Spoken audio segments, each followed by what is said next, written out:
Hi, Terry here from Stamping Magic. Welcome back to my channel. In my previous video, I showed you how to make this lovely card box. I created this box to hold 4 note cards with envelopes, but since putting that video up, I've had a couple of queries from people asking how to make the box bigger so it holds more note cards. So today's video will show you how to create the same box but to hold 8 note cards with envelopes.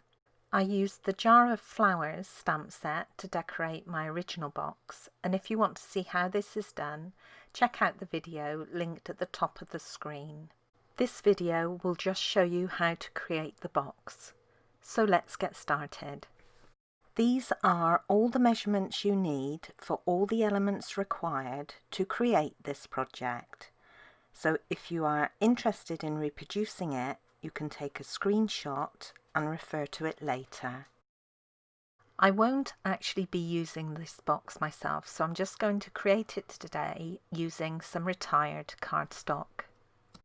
Now you need 2 pieces. Your larger piece is for the base and measures 10.5 inches by 6.5 inches.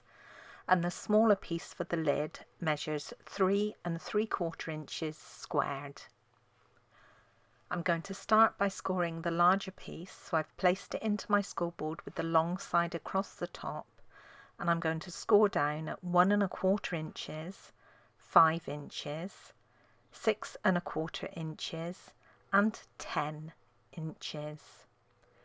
Then I'll rotate the cardstock and score at 1 1/4 inches. The lid piece has equal sides, so you don't have to worry about the placement. I'm going to score this at 2 inches and 3 1/4 inches. I'm going to punch out 2 half-inch circles from some contrasting cardstock, and then I'll pierce a hole through the centre of these.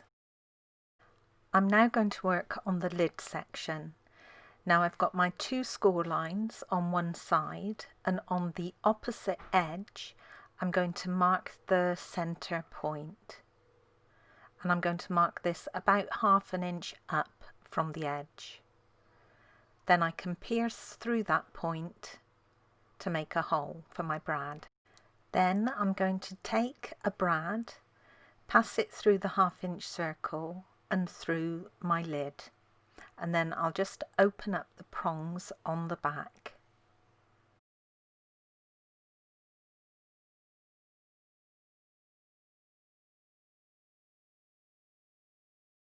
I can now round the corners either side of the brad using my detailed trio punch.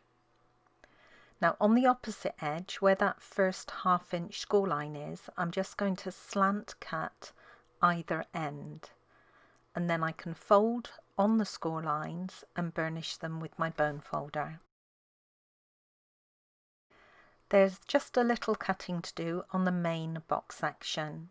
Now on the bottom right you've got a little rectangular piece that needs to be removed, and then I'm going to slant cut the edges of the 1/2 inch tab above it, and then I'll cut up the vertical score lines along the base of the box and slant cut the edges of the tabs, the little square tabs that I'll create.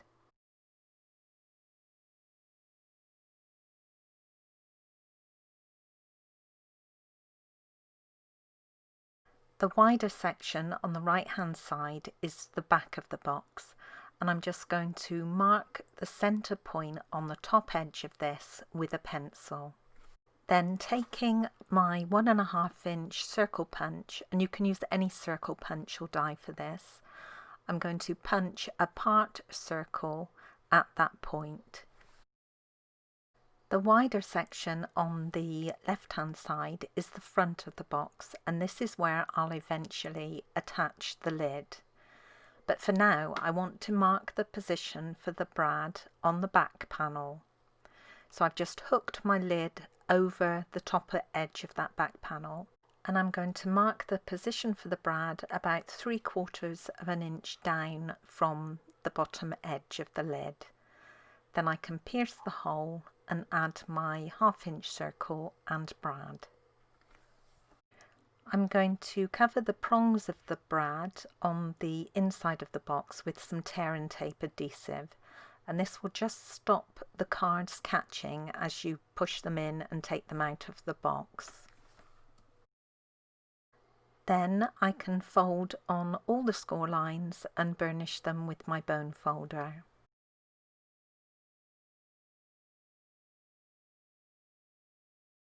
I can now attach the lid to the box, and I'll do this by adding glue to the 1/2 inch tab on the lid section and then just placing my front section over this, and I'm making sure that the edges of the lid match the score lines. Then I can add glue to the 1/2 inch side tab on the main section of the box and close the other end on top of it, and this will form the box shape. Now this is the back of the box, and when you do the bottom you want to fold that tab in first. Then you can add glue to the remaining 3 tabs, fold the sides in first of all, and then the front tab, and this will leave a nice edge on the bottom of the front of the box. For my original box I used linen thread as a closure.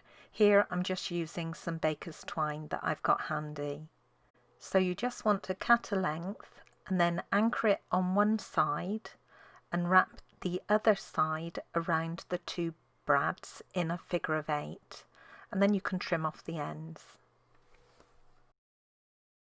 For my original box I created 4 cards, and I used the 4 different images in the Jar of Flowers stamp set. Now I haven't got 4 additional cards to add to my new box, so I'm just going to have to improvise a little.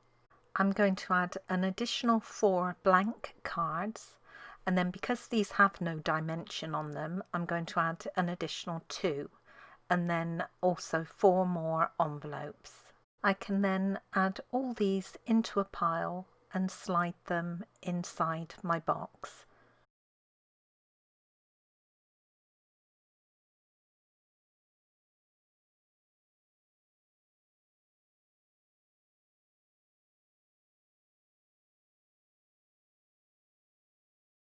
Thank you for joining me today. I hope you enjoyed this project. If you did, please give it a thumbs up and don't forget to subscribe and hit that notifications bell so you don't miss out on any future videos. Bye for now.